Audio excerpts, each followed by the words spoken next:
Sagittarius, rising sun or moon, predictions for 2025 and 26. Now, I hope this video will help you to prepare for the years ahead. And if it does, please share the video with others, subscribe to the channel, show your gratitude by commenting. And if you need some personal guidance, then it's Christmas. Christmas is about giving. So I decided to give 50% discount on all my readings, webinars, and courses. You will be able to find plenty of courses on my website, AstroViktor.com. You can find beginner, intermediate, even advanced level materials as well. Now, let's get started with the upcoming year. I mean, probably one of the most exciting news for you is Jupiter changing sign. Jupiter will be moving into the sign of Cancer, where Jupiter actually has got exaltation. So this might be a good piece of news for you, but it will be in a little bit of a challenging position though, because it will be in the 8th house. Now, at the beginning of the year, it is still in the 7th.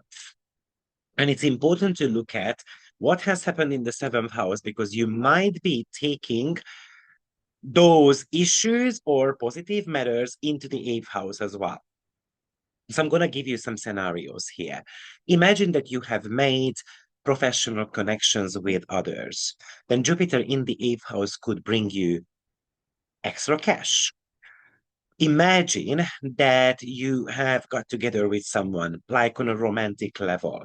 Then actually it will be able to kind of create maybe some crisis situations, but a stronger emotional bond as well.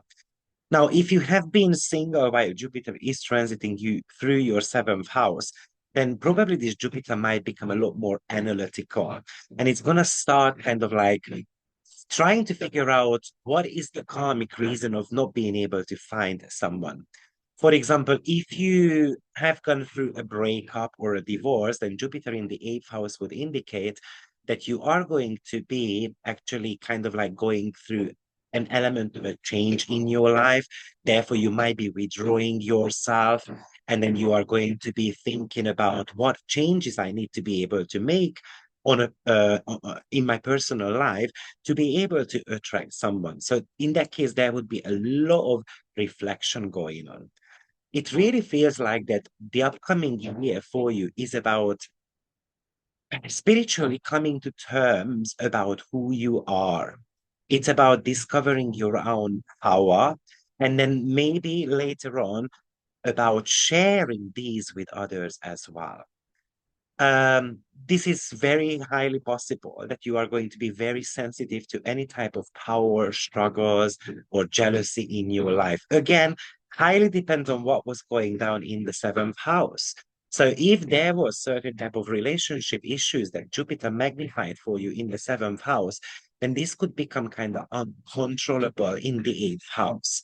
It could become kind of like unmanageable, and then it really kind of leaves you frustrated, and so on. So one thing we need to always remember that the signs are kind of like based on each other. The events are kind of like the continuation of the previous ones. So that's exactly what is happening here as well between the 7th and the 8th house connections. So, for example, Jupiter in the 7th house, yes, could have indicated that, for example, you have had a legal case going on. Now, when Jupiter moves into the 8th house, potentially it would indicate that maybe you're going to get that money. So you started kind of like an inheritance debate with someone, then Jupiter is actually going to be increasing your finances here by giving you that inheritance. Or it could indicate that you have made certain type of professional collaborations. And then in the 8th house, maybe there is somehow the terms in the professional collaboration is changing, or potentially it might be a financial reward. So maybe you are going to be attracting someone else who is going to put more money into that business. Because the 8th house is actually in a sextile to the 10th house. So often the 8th house represents business opportunities as well. We just have to be able to kind of find them. In the 7th house, you also had to be learning a lot about yourselves. because the seventh is about the unintegrated part of the self. And then why am I getting kind of mirrored by other people that I meet? So if that's the case, in the eighth house, you're going to become a lot more analytical, and then you're going to start going back to the roots of all of these issues. Where does it originate from? Where does it come from?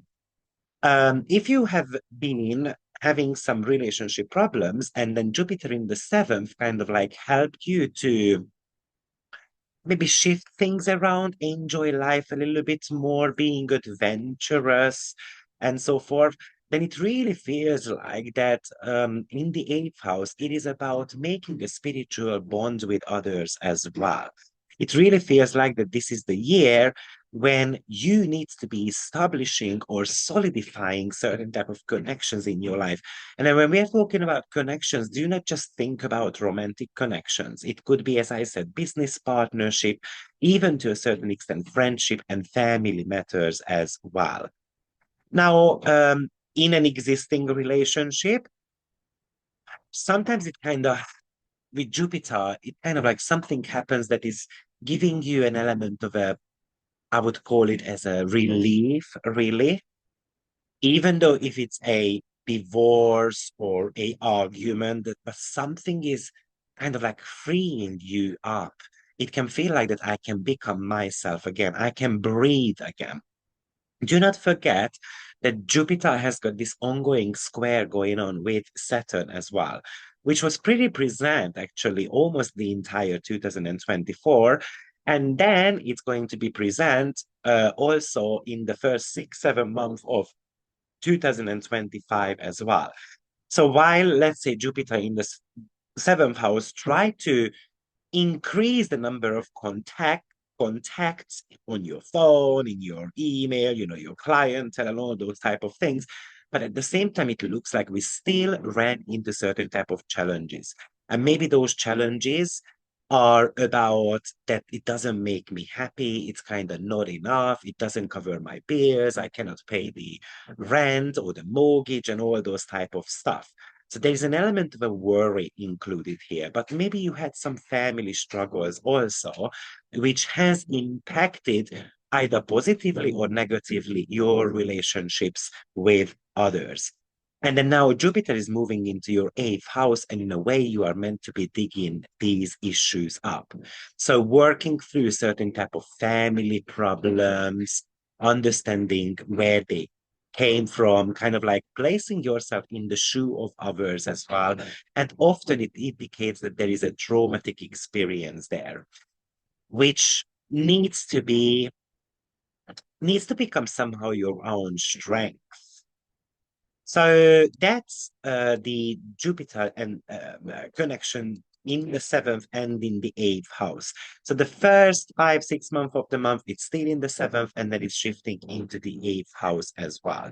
It really feels like that there is a lot of psychological understanding going on, understanding what a family unit does to you, and also maybe because once Jupiter moves into the eighth, Saturn will be moving into the fifth as well. So the ongoing square is happening. So there is a tension here between intimacy. There is a tension here about how much money we make, for example, and whether kind of like I feel like that I'm allowed to do stuff that is truly me. So is anyone trying to control my personality? Is anyone trying to tell me what to do and so forth? Because that could have been the case while Jupiter is actually running through your seventh house as well. Maybe what happens here is that you are a little bit more tired about helping people out, for example. Interesting that Jupiter will be in the eighth, squaring Saturn, which is actually the ruler of your second house. So there is something here that is connected to properties or family and money issues. So maybe you are buying a house, for example, investing into a house that might not be a great deal. Or I can imagine certain type of legal matters, for example, around the house that you are expecting money, but unfortunately, maybe that is going to get delayed.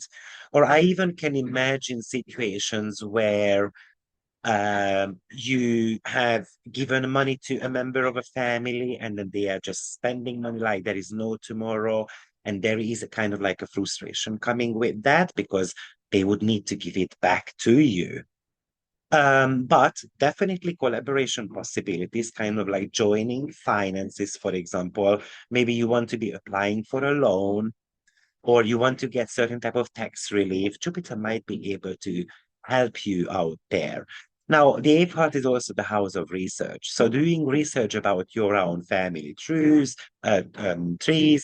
kind of like creating a family tree, having a better understanding about your ancestors and so forth. But surely there is a need here to understand intimacy department. There could be a fear connected, for example, to get pregnant, to have your own family, even to give birth to a creative project. Surely there is this desire here to either invest into properties or making money out of properties, or just as I said, giving birth to a creative project. For example, you would like to write a book.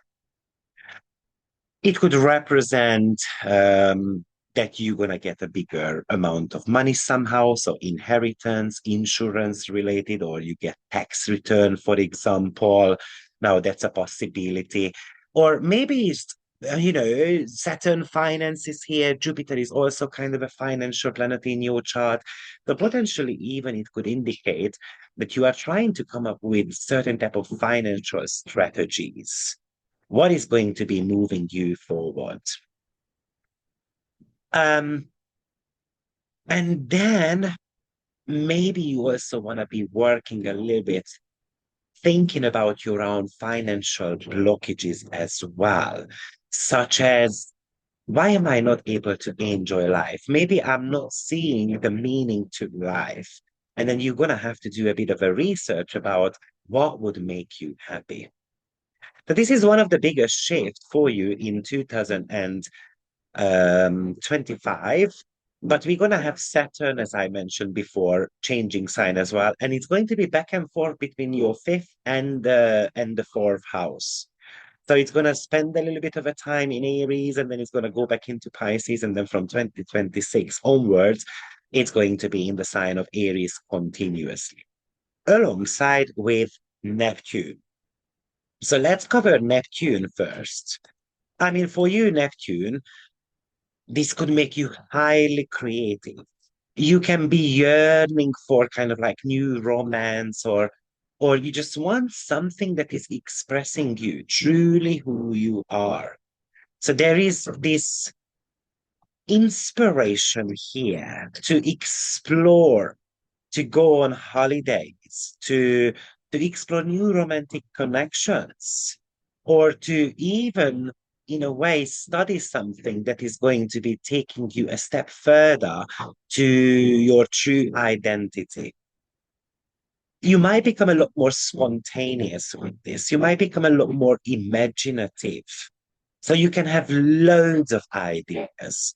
You want to have fun. You want to fulfill something in the creative industry. A really good friend of mine, has got Sagittarius rising sign. He always has got a lot of ideas. And I remember one of the idea was kind of like a play store with balloons and then doing these selfies or certain type of, actually now he's thinking about opening like a chocolate factory or a chocolate shop. All these type of stuff are a little bit of the fifth house. The reason why, because he's so into chocolates, he's got this chocolate YouTube channel and then tastes different type of, chocolates and gives opinion about them and so on. That is a passion, right? And Aries is about passion. The fifth house is who we are. So we're going to have to start giving birth to all those. Now, maybe this is an indication that you're going to be cheating on your partner. You're going to get caught, and then you're going to have to be responsible for your own actions. Or it could be the other way around as well, of course. Now, it is coupled up with Saturn. So, to start with, Saturn in Aries do have a bit of a challenge. I'm not gonna lie, it is a full position of Saturn, so it could bring certain type of problems.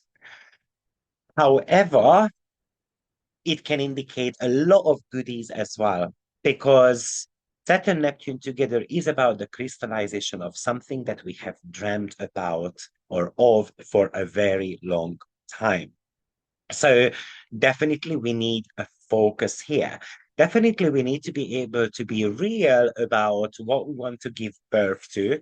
So we should not be just giving birth to 155,982 ideas. We might need to be able to limit that to a certain amount of number. So Saturn being in the fifth house often can feel like that, especially if you had challenges again in the family sector and around home environment and so on. Then, for example, this Saturn could indicate that you would like to sell a house of yours, but it's not that easy, or they don't want to give you the money that you wanted for it, and so on. But surely it is also bringing in the topic of wanting to have a stronger sense of identity. It is about looking at my egotistical needs and wants and creating, yeah, a stronger personality. It's about thinking about how I can stand out of the crowd. Maybe it is also telling you that sometimes I have to be able to put my pride aside and being able to somehow go with the flow, and that would be Neptune. This is about stepping into a zone which requires bravery and taking risks as well. And of course, Saturn is a little bit more cautious. Aries is kind of impatient. Fifth house is quite a risk taker here. So even it can feel like that you are forced to take risks in life. Um, so what fun do you want to have?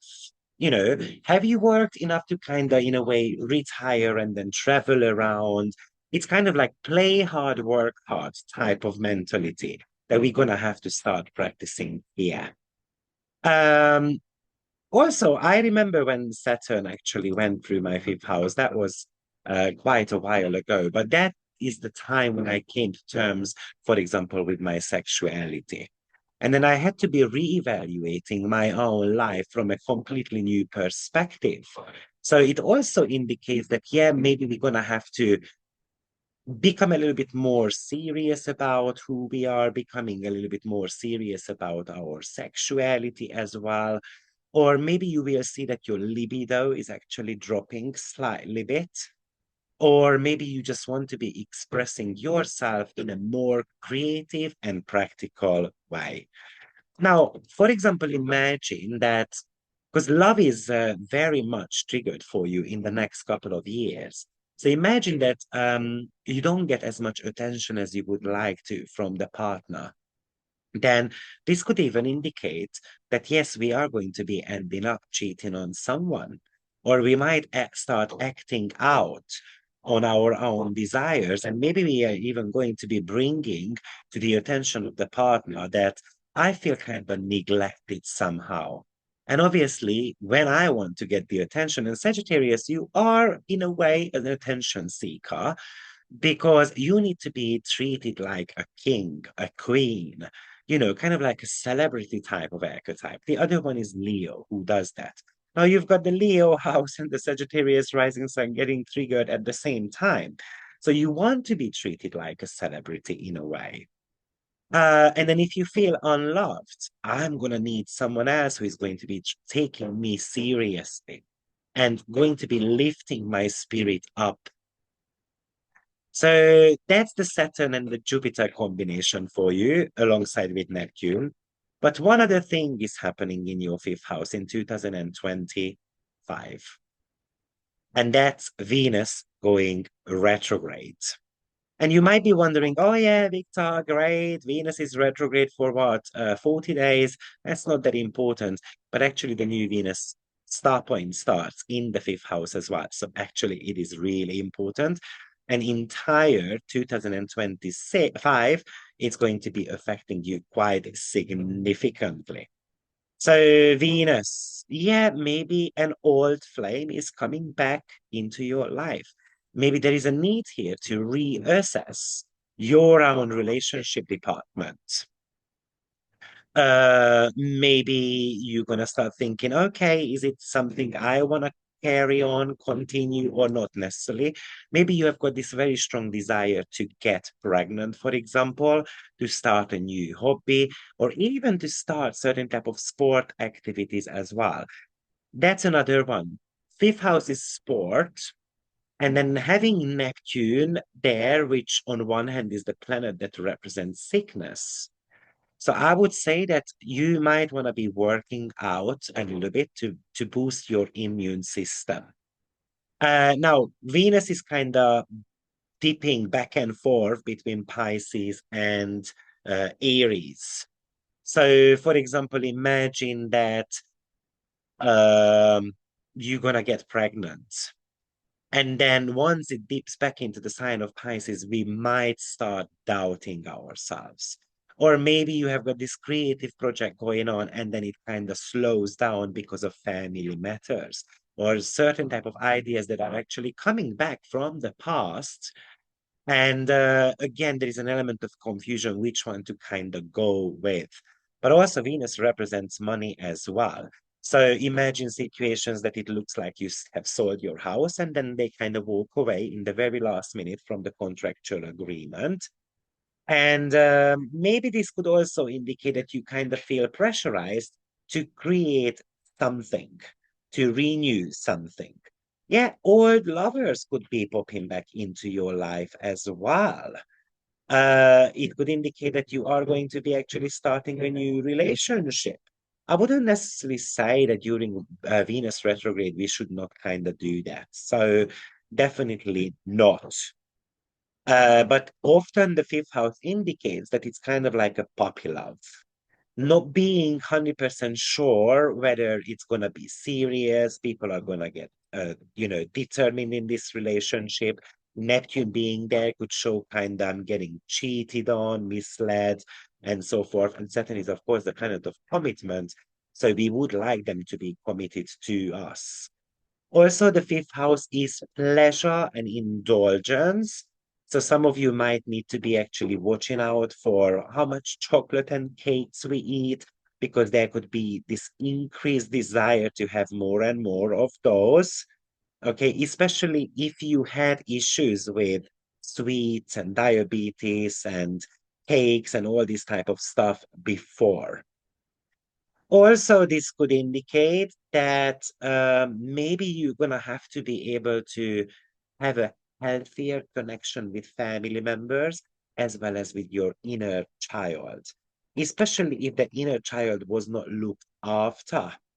Then Venus shifting back into your fourth house could indicate that you're going to have this desire to make peace with them. You want to be reconnecting on an emotional level with family members. They might be willing, they might not be willing. Obviously, that's a different story. Yeah. And even it can indicate that you can get ideas from kids, or you have this idea to work together with kids. Now, that's a high possibility as well, because Venus is the ruler of your 11th house, which is long-term goals. So in the long run, I would like to do something with kids. Now, what's very interesting though is, Venus in the sign of Aries is sometimes a little bit similar to Venus being in the first house. So it's kind of like the first and the fifth house are coming together. So maybe how it's going to be playing out is that you are going to be changing. You're going to be changing how you look like. Maybe you're going to be changing your entire wardrobe. Maybe you're going to use new makeup sets. Maybe you are going to be brave when you are dressing up and you're not going to be hiding your love handles because it's kind of like, I don't give a shit about what other people think. But also, you can get a lot more sensitive by Neptune being there about how people are judging me. Sagittarius, you are all about opinions. You've got your own opinions, but also you are quite sensitive when people are criticizing you. So now this Venus is being disposed by Mars, or at least the Venus star point. So therefore, it is worth having a look at the journey of Mars as well, which in the first 6 months, it's actually very prominent. Being retrograde, the retrogression started in the sign of Leo, finishes in Cancer.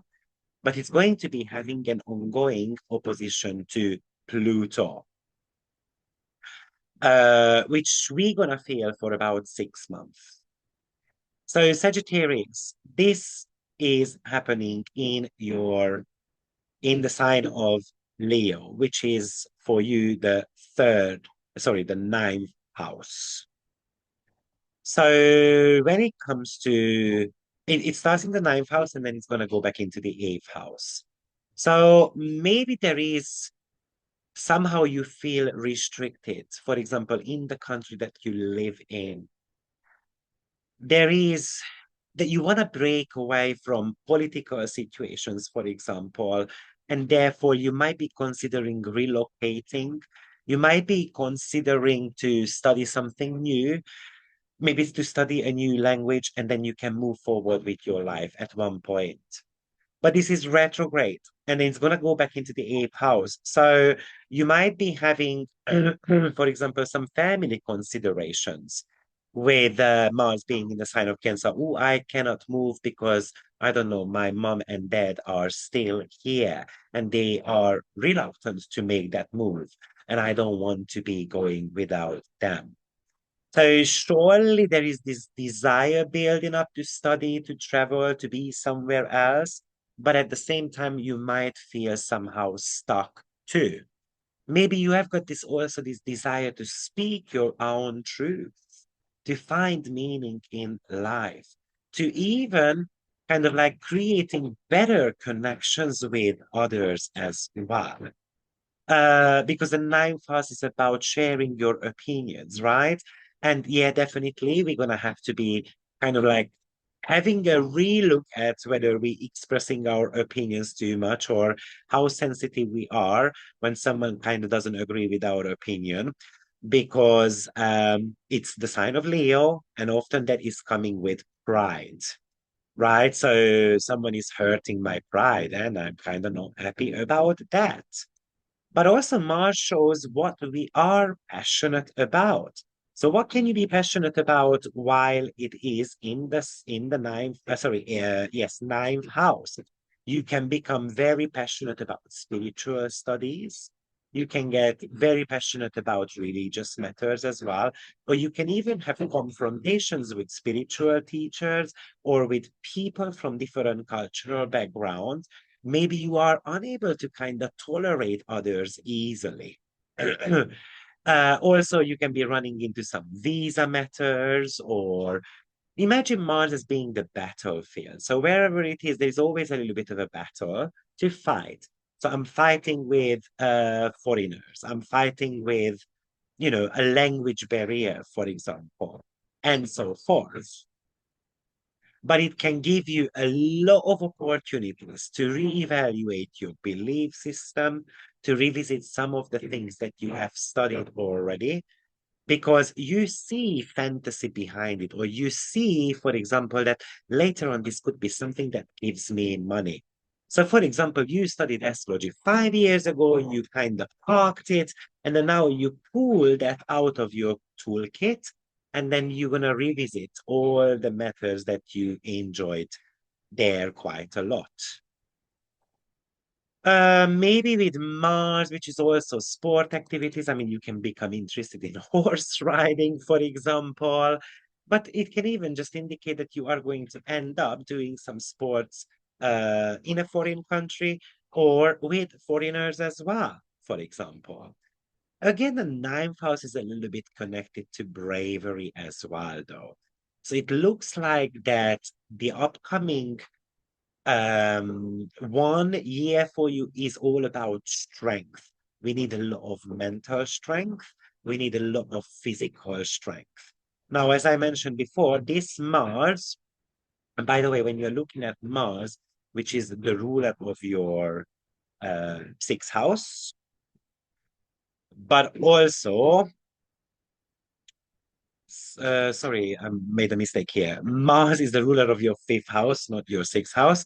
The ruler of your fifth house. So this even could indicate that a foreign lover you used to have is going to drop you, for example, a text message about how you are. Or maybe it's someone that you used to go out with, and then they are from the same background, but now they are in a foreign country. So there is a possibility with that also. Now, the other house that Mars rules in your chart is actually the 12th house. So this could indicate some type of mental anxiety, not being at the right place, kind of like mentally and so forth. So there is a little bit of a frustration here. And the reason why I wanted to mention that because Mars, once it goes back into your eighth house, where you were meant to be, where you are meant to be dealing with situations, crisis situations that has been messing with your mind, for example, then those need to be cut out. Or even Mars retrograde could indicate that you're gonna have to somehow restore your own faith, faith in the sun. And maybe you're gonna be a little bit more inclined towards psychological consultations with others, or maybe you become more interested, for example, in certain type of surgeries. Now, that is kind of important here because obviously we are, all aging at one point, and the eighth house is about the fear of aging. So it's very possible that we're dealing with that as well. And Sagittarius rising sign is forever youthful, and it's kind of like wanting to be forever, yeah, young in a way. And maybe this is the realization that I'm not as young as I thought I would. It really kind of feel like that inner child with Mars in Cancer is screaming out loud. And then if that is the case, then Mars ruling your 12th house can actually lead to depression as well. And this is the reason why you're going to have to be able to restore your own faith when Mars is spending time in your ninth house. Maybe it's about giving up certain type of bad habits, for example. Important because Uranus is also back and forth between your sixth and seventh house, and the sixth house is about health. It's about your own routines, your bad habits. So Uranus would like you to get out of your comfort zone and get your body in check, to do something like routine wise with it. Yes, with Uranus, there is always something that is unfortunately disrupting our own routines. And we might not even enjoy the routines as much, but we're going to have to learn to kind of stick to them. So sticking to a diet, sticking to a gym routine, and all those type of stuff. So a lot of things to do around these matters, but also remember that Uranus will be moving into your seventh house, which is the house of relationship. So yeah, negatively speaking, this could bring certain type of disruptions in your relationship. Imagine situations, for example, that we are kind of drifting apart. Maybe it's because of travel matters. So my partner is traveling a lot and then we don't see each other as much and so forth. This could end up being a breakup, but also a breakthrough in relationship.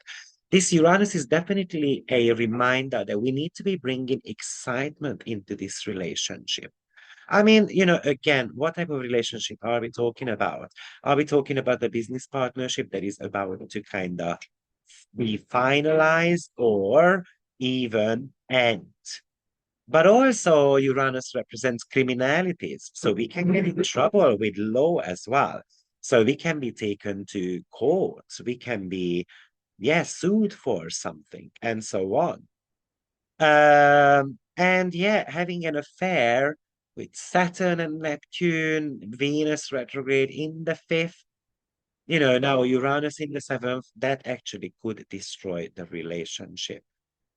Also, the seventh house is about balance and equality. So, do I feel equally treated? It could even indicate, again, political situations that I feel outcasted in this country and discriminated and so forth. So I am considering to be leaving. The question then it would be, did the partner want to leave? For example, do we see eye to eye? So we might end up being in a long distance relationship, for example. Or Yeah, I mean, with Uranus, there is always something sudden happening. So sudden things happening to my partner, sudden things happening in my relationship. Maybe all of a sudden we're gonna be falling in love with someone. Someone just pops into our life when we do not actually count on it. So Uranus is also quite an exciting one for you. What else do we now? This Uranus in Gemini is going to be making a sextile to Saturn, though, and therefore it's going to be making a sextile to Neptune too. So we do have got some great stuff, a lot of great alignment going on. And it feels like for me, again, Uranus making from the seventh to the fifth, definitely it could bring you a love relationship if you are single that is going to be potentially changing your life forever. Uh, Watch out because with Neptune, it's not always easy to see people realistically. This is the reason why you also get Saturn there, so that you can actually see their true motives. So if you are coming up to a business partnership, for example, see the true motives of other people because you don't want to be taken advantage of. Neptune is the planet of taking advantage of others. Or it's kind of like falling in love with the wrong people. Or you can give way too much love to others. And then it feels like that I kind of lost myself. Saturn is the sobering up planet. This is the reason why it's actually there to help you out. So I find Saturn this time around a little bit more beneficial, actually. Um, so being realistic, looking at these sudden opportunities are highly important, but also it's important that you make connections with people who are also passionate about certain things that you are. Another big shift for you this year is the nodal changes. So that is happening already in January. So the nodes are moving into the fourth and the 10th house. So it is also triggering your family life actually quite a lot. So this could be an indication that, again, you sell a home, or potentially this could indicate health issues of parents as well. So maybe it's the unhealthy and the healthy relationships with the parents. Maybe you live together with parents, friends, or roommates, and then you do not want to. You are going to be focusing a little bit more on your separate identity and on your needs as well.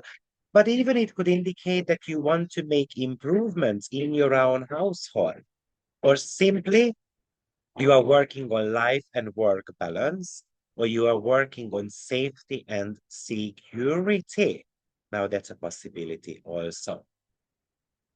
So we've got this exciting year. The final stop is actually Pluto.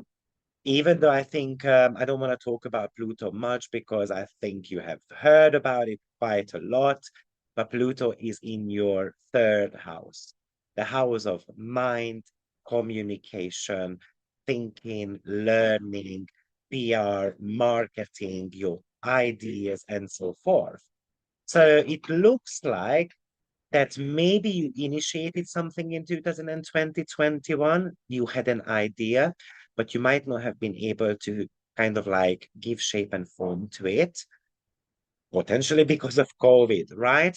And then now you want to be revisiting that idea with Pluto. It could also, this is a large chapter of your life. Pluto is going to be spending here 2 decades, right?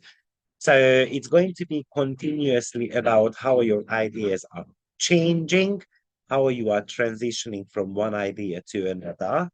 But definitely, there will be some very powerful ideas. There will be a very powerful mind there, and you're going to become this deep thinker, and potentially you're going to be thinking quite a lot about how to gain power, in a way how to build up a social media channel, how to be successful through internet and all those communicational channels and so forth. So this Pluto is obviously very exciting. I've spoken about the Pluto and Mars opposition. I touched base on that. But imagine situations like with the Pluto in your third house, you would like to actually change your website.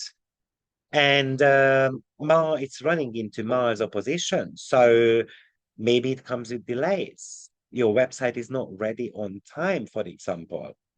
So that could be one topic to kind of, think about.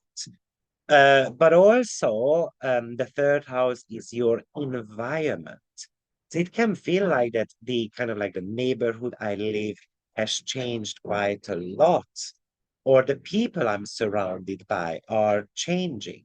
The question is actually you who changed, or is it them who changed? So it could really indicate that we are not on the same wavelength anymore. I kind of hate the pessimistic or the mental approach of others or the psychological well-being of others, and then kind of making my life toxic.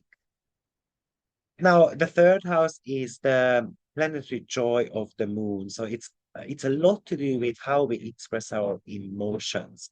And Aquarius is emotionally a little bit more on the detached side. So Pluto might want you to actually be able to communicate about vulnerable topics as well. Somehow it's a fixed sign. So it's kind of like the emotions are a little bit contained here. It's kind of like a narrow bottle. And obviously the emotions are like an expansive type of things. So Pluto is coming here to smash those glasses wide open. So guys, I hope this reading helps, and I hope that we are going to be having, for example, a personal consultation as well, or I'm going to be seeing you on one of my upcoming courses. Thank you very much, and I will see you very soon. Happy New Year and Happy Christmas. Bye bye.